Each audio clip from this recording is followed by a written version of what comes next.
off the other day. I want to pick up around 166, 167. Harry's had his first Quidditch match of the year, and what happens to him? Yes? Oh, well, I was going to ask a different question. Go ahead.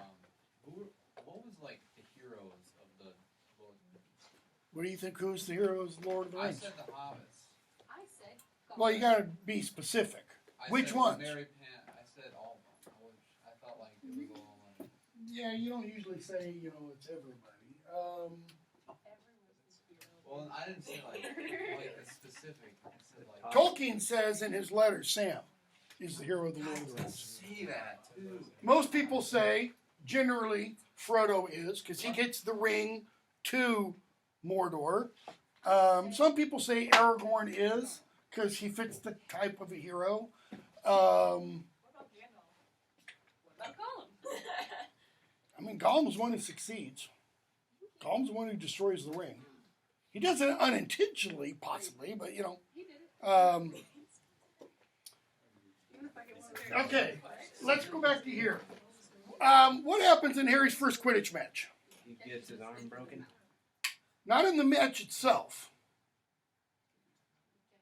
Oh yeah, it's after he catches. He falls, okay, breaks his arm, and then what happens to his arm? He gets deboned. Yeah. Gilderoy Lockhart comes and does a charm on it to fix it, and he says, oh yes, that can happen. Okay, we've seen Lockhart a couple of times between the first offense against dark arts and this, and so what is our rolling, gathering consensus regarding Lockhart? He's an idiot. He's an idiot. You can be honest and an idiot. He's a charlatan. He's a fraud. He's peddling snake oil. Well, not even, because snake oil here may have some good. He's a total fraud. Okay? So, Harry has to go up to the infirmary, the hospital wing, and Madame Pomfrey gives him Skelegrow to regrow, his skeleton in the arm. And while he's there, Dobby shows up. Page 176. He wakes up and there's Dobby sitting on his chest. And Dobby starts talking to him, and Harry realizes it was Dobby that stopped Harry and Ron from going through the barrier back at platform 9 3/4 back on September 1st. Okay? So it's Dobby's fault that Harry had to do detention, first of all, with Lockhart. Okay? Dobby says, yes, I did that. I had to stop you. Okay? Dobby was shocked when he heard Harry Potter was back at Hogwarts. He let his master's dinner burn, blah, blah, blah, blah, blah. And Harry notices what Dobby's wearing. He says, why do you wear that? Because what's it look like? A pillowcase with holes cut in it for head and arms, and like it's covered in snot. I mean, it's disgusting. Okay? Why do you wear that? This, sir, 'tis a mark of the house elf's enslavement, sir. Dobby can only be freed of his master's prison. Present him with clothes, sir. Family's careful not to pass Dobby even a sock. A little bit of foreshadowing. Okay? What exactly is that? He's a house elf. He's an adorable, sweet little house. He's a house elf, okay? Big buggy eyes, big long ears. So, Dobby mentions the bludger, and Harry puts 2 and 2 together. And thinks, you almost killed me. Okay? Not kill you, sir, never kill you, Dobby says. Why? Bottom of 177. If Harry Potter only knew, if he knew what he means to us, who's the us? To the lowly, the enslaved, we dregs of the magical world. So, who are the lowly, the enslaved, the dregs of the magical world? House elves for one. House elves for one. Any non-magical, or not, no, sorry. Any, Non-human magical beings. yeah. So, house elves, goblins, centaurs, probably giants. Little cute layer book. That it? Only those? Possibly werewolves, but they're still kind of awful. Werewolves? Wizards, Born of non-magical parents. Okay. Muggleborns, Squibs. Unicorns and centaurs. squibs, unicorn centaurs. Anything that looks frowned upon. What about Weasleys? Anybody that's not full blooded. Anybody that's not pure blood, Blood. I would say and. Supporting And them. if they have any encounters with muggles whatsoever. Okay. Anyone who doesn't Or support any of Voldemort. that. Anybody who's not in power. Okay, so when he calls himself this lowly enslaved, etc., are the Weasleys powerful? No, they're not. I mean, Arthur Weasley has a job at the ministry. What kind of job at the ministry does he have? Basically. About as insignificant a job as there could be. Okay? He's not powerful. He's pure blood. Pure blood isn't enough. Look at how Malfoy treats him. His blood is as pure as Malfoy's. So why does Malfoy look down his nose at him? He's not a rich. Because Malfoy's loaded. Okay? So, he goes on. Dobby remembers how it was when he who must not be named was at the height of his powers, sir. We house elves were treated like vermin. Of course, he says, I still am. But mostly, sir, life has improved for my kind since you triumphed over he who must not be named. Harry Potter survived, and the Dark Lord's power was broken. And it was a new dawn. A new dawn. The new dawn can only come after what? Dark Knight. The Dark Knight before. Okay? So, in Harry Potter, shone like a beacon of hope for those of us who thought the dark days would never end. What kind of language is that? It's like the opening of St. John's Gospel. A light shone in a dark place. I'm not, because I'm a Christian, I'm not reading that in. Why? Because later on, Harry Potter is going to be referred to as a savior. And she's going to very specifically, the character's actually going to call him that. In fact, we could go back for a moment. The morning after Harry's parents are killed in the first book, Dumbledore and McGonagall show up at number 4 Privet Drive. And Dumbledore and McGonagall talk about what happened the previous night. What was the previous night? What night was it? Harry's birthday. Nope. Halloween. It was Halloween. So this day is November 1st. In the tradition of the church, that day is called All Saints' Day. Halloween is All Hallows' Eve. McGonagall says, I wouldn't be surprised if in the future today is called Harry Potter Day. All Saints' Day, Harry Potter Day. What's the final book in the series called? Harry Potter and the Deathly Hallows. What are the Hallows? They are like religious objects. They're objects that confer certain kinds of power. Okay? So, he goes on. And now, bad things are starting to happen at Hogwarts. I got to get you out of here, Harry. Harry's like, you can't. You take me out of here, you put me back at number 4 Privet Drive. What's that like? It's like a prison sentence. It's hell, Dobby mentions the Chamber of Secrets. And Harry's, so there is a Chamber of Secrets. Okay? Harry's like, I'm not Muggleborn. I can't be in danger. Can't hurt me. Who is it, Dobby? Who's done this? Okay? Dobby says, I can't tell you. Harry Potter must go home, top of 179. Harry says, I'm not going anywhere. One of my best friends is Muggleborn. She'll be first in line. Harry Potter risks his own life for his friends. What does that mean? He's selfless. What do you do if you risk your life for somebody else? You put your life second, that is, you become a sacrifice for them so that they can live. Okay? So noble, so valiant, but he must save himself. Notice what Dobby's telling Harry. Screw everybody else, man. Think about yourself. Save yourself, Harry. Well, who told Harry that at the end of the previous book? Voldemort did. Save yourself. Don't go the way of your parents. They died begging for mercy. Join with me and, we'll rule the galaxy forever kind of a thing. Okay? So, Dobby leaves. Dumbledore comes in with McGonagall and Madame Pomfrey. And what do we see? Little Colin Creevy, who's been walking around, little Colin Creepy, I like to call him, because he's walking around with a little camera taking pictures all the time. And he comes in, and he's petrified. They open the camera, and whoosh, smoke comes out because the film's gone. And McGonagall, bottom of 180. What does this mean, Albus? And he says, the Chamber of Secrets is indeed open again. Okay, Dobby says there is a Chamber of Secrets, and now Harry hears it from God's own mouth. Dumbledore says.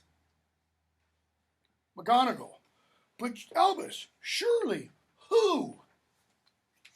And notice what Rowling does through Dumbledore. Question is not who, but how. How do you get how from who? Harry knows who. Rearrange the letters. It's a little bit of foreshadowing because there's going to be a rearrangement of letters later on. Harry's going to meet, skipping all of this, Harry's going to meet Tom Riddle. And Tom Riddle is going to write in the air with Harry's wand, Tom Marvolo Riddle. And then he's going to wave his wand, and those letters are going to all move around. To read, I am Lord Voldemort. Okay? She's just shown us this. So, go from there to, skip a bit, the dueling club. Who comes up with the bright idea of a dueling club? Lockhart. Okay? Why? He's an idiot. Okay, he is an idiot. Is knowing how to duel a good or a bad thing in this world? You don't really need to know how in our world. Okay? It's a good thing. So who's going to be the other duel master? That is the teacher of dueling. Snape. Would you want to go up against Snape's protege? I mean, it's probably better than Flitwick considering he would Okay, you wouldn't want to go up against Flitwick, I mean, because he's a master of charms and stuff. But, Snape's Snape. And who teaches Harry? Lockhart. And what does he teach him? Just do this. Do the flippity wrist thing. How does Harry get out of the problem he finds himself in? He, parcel mouth. He talks to the The snake starts to go after Ernie Macmillan, and Harry does what? Tells it to stop. Hey, you big old ugly snake, stop. Yeah, I mean, he just talks to it, and the snake does. Okay? So, 195, Ron tells Harry, you're a parcel mouth. What? You can talk to snakes. Yeah, I know. Been doing it since I was 11. Almost 11. Okay? Is Harry surprised at that? No, he assumes everybody can talk to snakes. Ron's like, who apparently in the history of the wizarding world could talk to snakes? Salazar. Only Slytherin. Maybe. Voldemort. Okay. Harry, I spoke a different language. Because what did they hear? Which is kind of weird if you know anything about snakes. Go back to the first book, What does the snake do that makes Harry know that the snake is listening to him? Just nods. Nope, doesn't nod. Oh, wait, points. Winks. If you know anything about snakes, when I was a little kid, I wanted to be a herpetologist, so I knew everything about snakes. They don't have movable eyelids. When snakes sleep, their eyes are wide open. They can't close their eyes. So a snake can't wink at you. Not even a magical snake. Why? There is no eyelid there to move. Okay? unless you put one on somehow. So Harry's kind of surprised to find out that, he can talk to snakes. Skip a little bit again. 202, Harry hears that voice again, and he goes off, he's leaving Hagrid's. He goes off, and on 202, he shows up where again? He kind of keeps showing up on that third floor hallway. And there, who does he find petrified? Nearly Headless Nick. How do you petrify a ghost? Well, they can't Trying die. to kill it with fear. Yeah, they can't die because he's already dead. And Ernie. Why is it significant that he finds, is it Ernie or Justin Finch Fletchley? It's Justin Finch Fletchley. He was scared he was gonna attack him, or they thought He was in the one in the duel, and he tells Ernie Macmillan in the library, Harry overhears this, Potter knew I was down for Eton, he says. What is Eton? Eton College. Okay. It is the premier preparatory school for the upper crust of England. Like, it is where Prince William's children will all go to school. It's where the princes essentially go to school. Not Charles, however, because Charles went where Prince Philip sent him, which was this boys' boarding school way the hell up in northern Scotland, where they were really, really, hard on him, etc. Okay? So, he assumes, because I was down for a Muggle school, he's Muggle born, he was out to get me, and what happens? There he is, frozen. Okay? The important part of this, however, is 202. He could run, and no one would ever know he had been there. Here he sees Nearly Headless Nick. He sees Justin, and he thinks, I could get out of here. Nobody would know. But he couldn't just leave them there. He had to get help. Why? Why? If you were a psychologist, you would say, because Harry is developing a messiah complex. He has to save people. It's an actual diagnosis. Okay? People who think they've got to save other people and such. Peeves shows up, sees Nearly Headless Nick. Okay? McGonagall comes. She takes Harry to Dumbledore's office. Harry goes into Dumbledore's office, and he steps in. Dumbledore's not there yet. And there, over in a corner, is a birdcage-like thing, and there's this thing sitting on it, feathers all straggled and raggled looking, and it, poof, bursts into flame. And Harry's like, oh my God, what have I done? And a pile of ashes, and out of the pile of ashes, this thing starts to wriggle. Dumbledore comes in and says, Harry says, I didn't do it. Dumbledore's, it's okay. It's a phoenix. Well, what do phoenixes do? Every 500 years, a phoenix self-immolates, poof, and then it is reborn from its ashes. Okay? I'm pretty sure it's still there. Go to the Trinity Church in Stratford-on-Avon, where Shakespeare is buried, and at the high altar in the church, there is a cloth over the altar. And on that cloth is embroidered a phoenix. Because phoenixes in the Middle Ages were emblematic of Christ. Why? Dead, rose from the dead, etc. Okay? And by the way, there's an awful lot of medieval symbolism throughout the books. The griffin. G-R-Y-F-F-I-N. And then we can put on, the end too. What's a griffin? What two animals is it composed of? Eagle and a lion. Eagle and a lion. Why an eagle and a lion? Why not a vulture and a warthog? An eagle and a lion are considered the top of the food chain in king of their respective domains. The eagle, Gwaihir the Wind Lord, I heard questions about, king of the flying beasts. The lion, king of beasts. Okay? So it's the highest form of both of them. What else? Well, where does the eagle reign? In the air. Where does the lion reign? Down here on earth. What is another word for the air if you're looking up? Heavens. You have a mixture of the heavenly and the earthly. And there's the Christ imagery again. Fully God, fully man. What about the d'or part? It's from French. Of gold. Of gold. Why of gold? Why not the griffin copper? Gold's the best metal. Gold is priceless. Gold is the refined.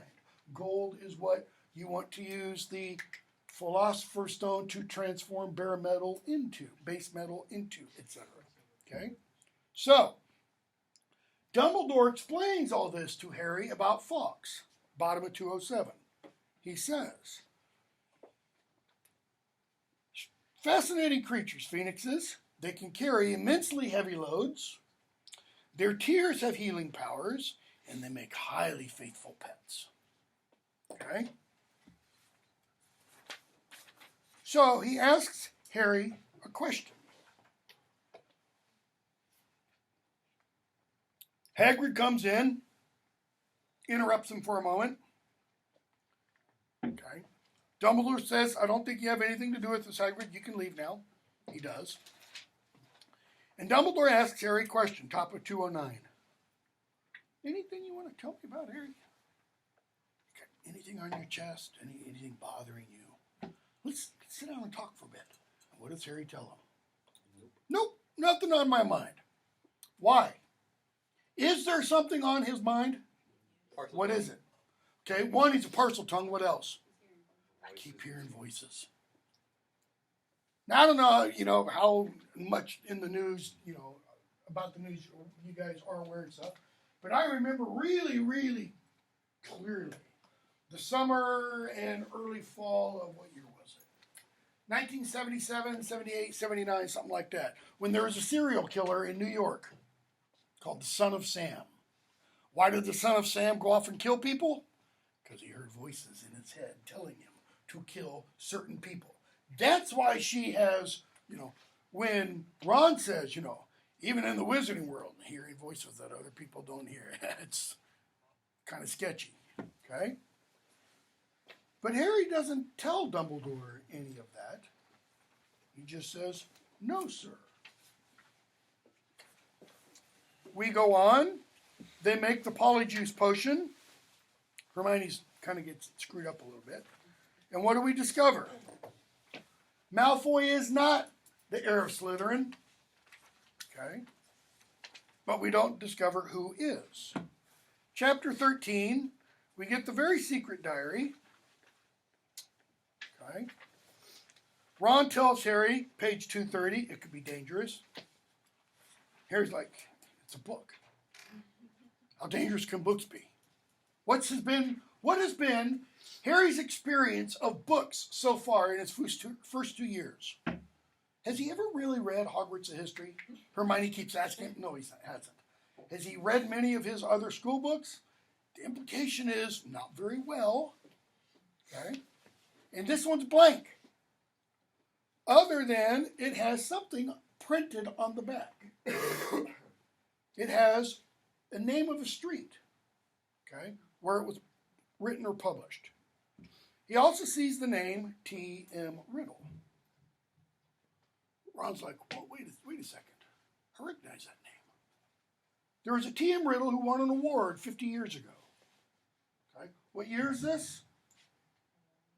1992 is the second book. So 50 years ago is 1942. Page 233, Ron says, wait, what if T.M. Riddle got an award for special services? What if he got an award for catching the heir of Slytherin? The last time the Chamber of Secrets was opened. Because now they know the Chamber of Secrets was opened 50 years ago. Okay. Harry goes off to his room, skipping a bunch again, and he notices what happened to the ink that spilled on the book. It got sucked in. This diary. And so he sits there in bed and he wonders. And he pulls out a quill and he drops a drop of ink in and sits there and it disappears. So he writes in the book, "My name is Harry Potter." And the book writes back, "Hello, Harry Potter. My name is Tom Riddle." How many times have you written in a book and the book wrote back? Yeah, it doesn't really happen much. I don't know about you, but I kind of, So the book tells Harry what it is. It's a diary. And it recounts what? Whose memories? Tom Riddle's. From when? 50 years ago. Notice, it's not just his general memories. It's what happened here 50 years ago. And Harry's like, cool. How can I? And he says, let me show you. And notice how she puts this. Harry kind of dives into the book. Okay? He becomes part of the book. Book becomes part of him, so to speak. Okay? Skipping everything Harry sees, he comes back out of the book. And what does he now, quote unquote, know? / believe. Who did it? Who did what? Who opened the chamber? Who opened the chamber? Who opened the chamber? Harry thinks. Hagrid. Hagrid. Why? Why does he think that? Because the diary kind of tricked him into... Unreliable narrator. Classical unreliable narrator. Because that's what he read in the book. Okay? Remember at the end of the first chapter, not the first chapter, the end of the first Defense Against the Dark Arts lesson, Harry and Ron's like, this guy's a brainless git. And Hermione's like, no, he's not. Look at all the things he did. Ron says he did. Okay? Hermione believes what is written in the books. Harry believes what is written in this book. In opposition to what? What does he therefore not believe? Or who does he therefore not believe? Hagrid. And yet he knows Hagrid, right? I mean, he spent some time with Hagrid. Not a lot. But what's Hagrid kind of become for Harry? A good friend. A good friend, a brother, maybe a drunken uncle, kind of one to hang around with. Okay? So, Harry goes, he tells Ron and Hermione. The monster did kill someone. It killed someone 50 years ago. And Hagrid was the one who let the monster out. Why is he so ready to believe that? Yeah, he's got this little monster problem. In the previous book, the little monster was called what? Norbert, the Norwegian Ridgeback. Fluffy, three-headed dog, a.k.a. Cerberus from Greek mythology. Okay? He likes monsters. He likes dangerous things. Pardon? I mean, he's half giant, so it's not as dangerous. Yeah, but we don't find that out till later. Okay? So, Hermione says, when Harry hears the voice again, hold on. And she runs off to the library. So Harry's left with Ron. He says, we need to go talk to Hagrid. Right? Got to go find out what Hagrid knows. So they get down to Hagrid's. They've got the invisibility cloak. And what happens while they're there? Before Malfoy arrives, who comes first? Cornelius Fudge, Minister of Magic, and Dumbledore. Why is Fudge there? Hate to do it, Hagrid. It's bad news. He's sending him off to where? Third book. Azkaban. What's Azkaban? Prison. What kind of prison? It's a wizard prison. What kind of prison? Alcatraz for wizards. It's kind of Alcatraz for wizards, with this difference. Alcatraz did not have these things that hovered around the hallways that sucked all the joy out of your soul. It did have guards that would beat you, but you could get beaten to a pulp and still know who you are and still have joy in that. Might not be much, but you don't turn into a vegetable. Right? Hagrid's like, I haven't done anything. So why is Fudge doing this? Knee-jerk reaction.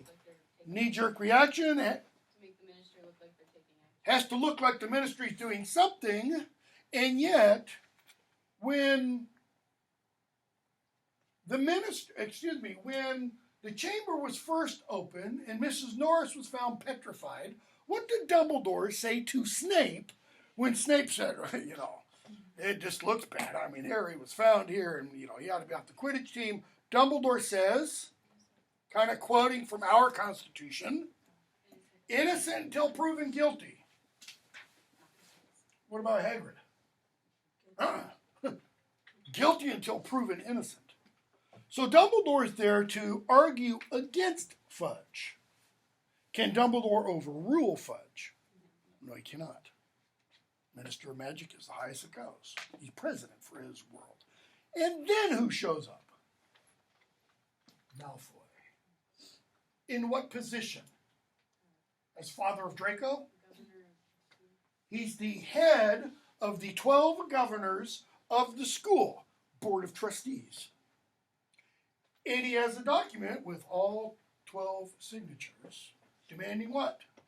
Dumbledore be removed. Dumbledore be removed. After all, I mean, the school's going to hell. I mean, sheesh. We've got people being petrified. We've got ghosts being petrified. I mean, what's going to happen next? Might even be a muggle born, and we can't have that happen. So, just before Dumbledore leaves, he says, 263, you will find that I will only truly have left the school when none here are loyal to me. You will also find that help will always be given at Hogwarts to those who ask for it. And who does he say that to? Looking right at Harry. For a second, Harry was almost sure Dumbledore's eyes flickered toward the corner where he and Ron stood hidden.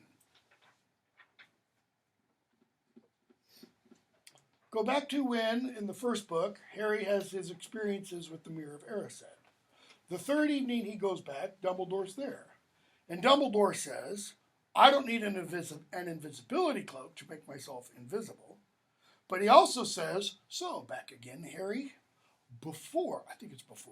Harry pulls the invisibility cloak off.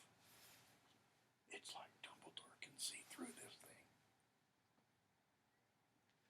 But, little clue from later on, this ain't your everyday, ordinary, dollar store invisibility cloak.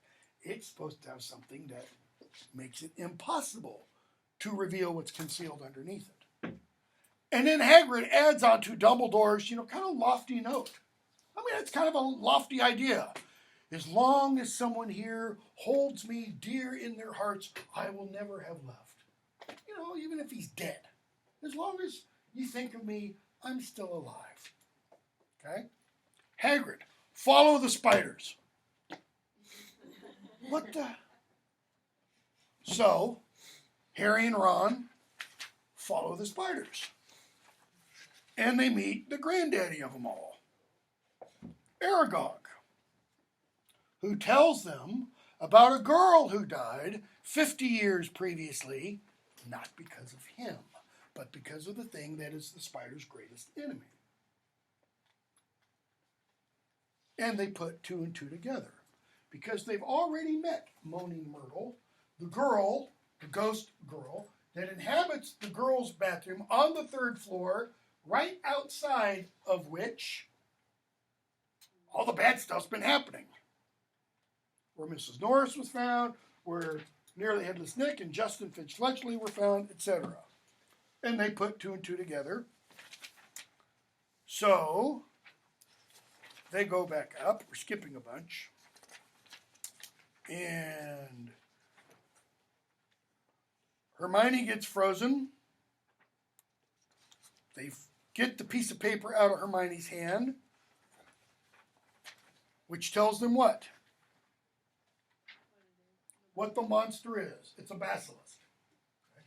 Rowling doesn't create this, by the way. This is an old mythological creature, like a griffin is. A basilisk.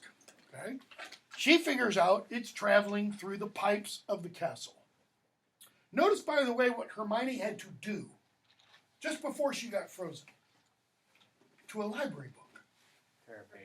She tore a page out of a book. I mean, for Hermione, this is like capital offense. Okay? So, they're getting ready to go tell somebody, and McGonagall catches them, takes them, and what do we discover? Ginny's been taken. Skip all these. Ginny's been taken into the Chamber of Secrets. And now the staff all think this person's going to die. This will be an actual death. So what do the staff do? They get ready to close the school.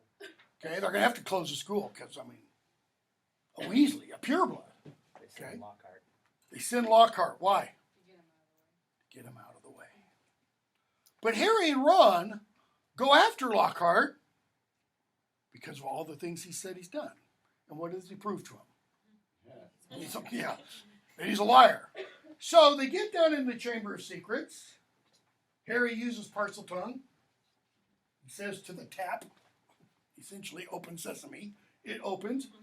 Lockhart attempts to use the Obliviate charm on them to obliviate their minds. But whose wand does he use? Ron's. And it backfires. Harry goes off through the gates and he meets, page 307, Tom Riddle. He sees Ginny lying on the floor, and then there's the ghostly... It looks like you haven't set up any home kit accessories. He sees the ghost of Tom Riddle. Okay? And Tom Riddle has Harry's wand. And he's like, can I have that back? He's like, no. And he's waving it. Harry says, we've got to go. The basilisk, he goes, don't worry, it won't come till it's called. They talk and chat a bit. Tom Riddle explains about the diary.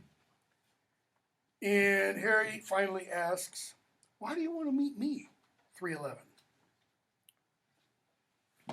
He says, Ginny told me all about your history, etc., etc. And Tom says, I stopped trying to, get Muggle-borns and all that kind of stuff.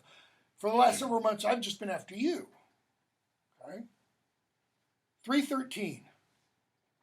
How is it that you, a skinny boy with no extraordinary magical talent, managed to defeat the greatest wizard of all time? How did you escape with nothing but a scar, while Lord Voldemort's powers were destroyed? Notice, he uses the name. Who else in the novels so far uses Voldemort's name? Dumbledore. And? Harry. Okay? McGonagall doesn't. Snape doesn't. Fudge doesn't. Harry, why do you care? Voldemort was after your time, and so he writes the stuff on the wall. And he finishes, after writing that, 314, and he says, no, Harry, I fashioned myself a new name, a name I knew wizards everywhere would one day fear to speak when I had become the greatest sorcerer in the world. Harry, you're not. Not what? Not the greatest sorcerer in the world. Sorry to disappoint you and all that, typical British, speak. But the greatest wizard in the world is Albus Dumbledore. Everyone says so. I mean, you're hiding these days because you're afraid of him. Okay, so what would somebody probably generally tell you to do if you're in a dangerous situation with somebody who's a psychopath and they've got a gun pointed at you? What do you not want to do to that person? Antagonize them. You don't want to antagonize them. And what has Harry just done? Yeah, he's pissed him off. Okay? Dumbledore's been driven out of this place by the mere memory of me. Harry, he's not as gone as you might think. Why does he say that? Just trying to spook him. Yeah, it's just spur of the moment. What does Harry mean? As long as I have Dumbledore deep in my heart, I can never be hurt. He will come and save. He's not thinking that at all. He's just trying to counter what Riddle says. And suddenly there's music. And a big old bird, size of a swan, shows up. And the bird flies straight at Harry, and it drops something at him. Harry, Riddle, that's a phoenix. Harry, Fox? And that's the old school sorting hat. So that's it? Dumbledore sends you a songbird and a hat? Ooh, you feel stronger, Harry? So he says, tell me how you survived. Longer it takes you to tell me, the longer you have to live. Okay? So Harry says, I don't know. My mother died to save me. Tom Riddle, 16-year-old Tom Riddle, okay, says, you know, that's a powerful charm. I should have seen that. He should have seen that win. Okay, Harry's in his second year, so he's now 12. Tom Riddle tried to kill Harry when he was 1, so this is 11 years ago. He's now 12. He's in his second year. Tom Riddle was in his in his 5th year. He's 65, so take that. In his 50s, when he attacked Harry, he didn't think before he attacked him, she's trying to save him. That will be a powerful charm. And yet, here at 16, he's like, He was probably just so driven by what he wanted driven, to do. consumed by anger and hatred. Yeah, because he thinks he's going to die. Also, at that point, in his 50s, his school days were that far Yeah, behind they're him. way back. Okay. So, Riddle calls the basilisk. The basilisk comes out. Harry says, help me, help me, help me. Fox sweeps the hat towards Harry. He puts the hat on. Help me, help me, help me. And what happens? He feels something hard hit his head. Who's he calling out to? Is this Dumbledore? Help me, Obi-Wan Dumbledore. Help me, you know. Anyone and everything. Anyone and everything. Help me, oh great powerful universe. Okay. So he gets a sword. And what does he do? He kills the basilisk with the sword. And he realizes he's dying because he's been bitten by the basilisk. And the basilisk is poisonous. Page 321. And Fox comes up and puts its head on Harry's arm where the wound is and starts crying. And Harry thinks, 321, you know, if this is dying, it's not so bad. It doesn't hurt so bad. Even the pain was leaving.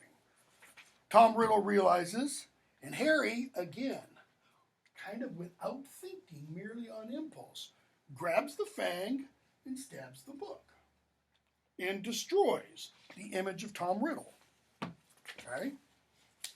He gets Ron, he gets Ginny, they take Lockhart, and they go back up. I'm not going to be able to finish this. We'll get really close.